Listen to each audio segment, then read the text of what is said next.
రాధమ్మ గారు, సీతమ్మ గారు, సుబ్బమ్మ గారు, లక్ష్మమ్మ గారు. నేను కొమ్మదాసుని వచ్చాను. సంక్రాంతి కదా అంటే దానం చేయండి.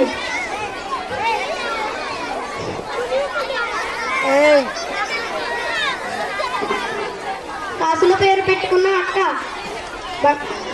కాసుల పేరు పెట్టుకున్న అక్క, వడ్డానం పెట్టుకున్న అక్క, సంక్రాంతి కదా ఏమైనా ఉంటే దానం చేయండి.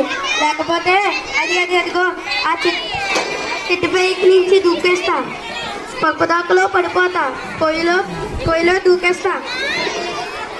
అక్కో అక్క, నా కాలు విరిగింది, కాలు వెలిగింది, చెయ్య విరిగింది. అక్కో అక్క, నాలుక ఎన్నింది, నడుము పొంగింది. అక్కో అక్క, ధాన్యం పండ్లు